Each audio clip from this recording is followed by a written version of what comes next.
Short story مجبوریاں. کردار حمزہ اور فہد.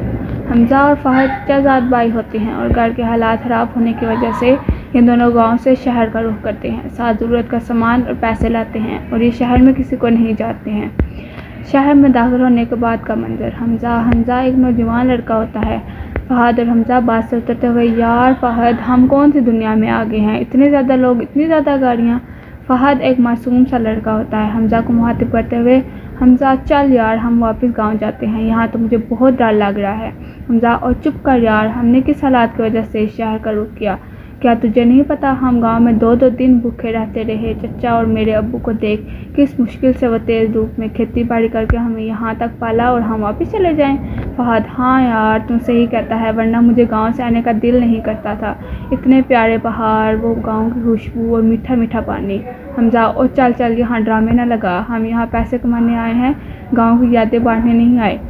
سین 2. حمزہ اور فہد بس سے اترنے کے بعد 2 گھنٹے گھر ڈھونڈنے کے بعد ایک سڑک کے کنارے بیٹھ جاتے ہیں اور پریشانی کی حالت میں اللہ جی سے دعا مانگتے ہیں. اور اچانک حمزہ کی نظر ایک رکشے پہ پڑتی ہے. حمزہ کہتے ہوئے. فہد وہ دیکھ، ماں جی کے پاس کتنا زیادہ سامان ہے اور ان سے نہیں اٹھانے ہوگا، آ جاؤ ان کی مدد کرتے ہیں. فہد: ہاں حمزہ چلتے ہیں، ماں جی کی مدد کرتے ہیں.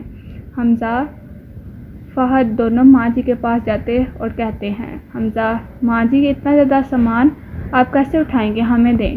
فہد: جی ماں جی ہمیں دیں، ہم چھوڑ دیتے ہیں. حمزہ اور فہد ماں جی کا سامان، سبزیاں اور کچھ راشن لے کے جاتے ہوئے ماں جی سے پوچھتے ہوئے. حمزہ: ماں جی اتنا زیادہ سامان اور اس عمر میں آپ کو کوئی لینے کیوں نہیں آیا؟ ماں جی: بیٹا کیا بتاؤں، آپ کی طرح میرا بھی ایک بیٹا تھا، موٹر سائیکل پہ اسی طرح بازار سے راشن لے کے آ رہا تھا کہ ٹرک والے نے مارا اور وہ اس دنیا سے چلا گیا. بس اب میری مجبوری ہے کہ میں خود جاتی ہوں. ماں جی کا سامان ان کے گھر کے باہر رکھ دیتے اور ماں جی سے کہتے ہوئے. حمزہ: ماں جی اب اجازت دے، ہمیں گھر بھی ڈھونڈنا ہے. ماں جی: کون سا گھر ڈھونڈنا ہے بیٹا اور کیوں؟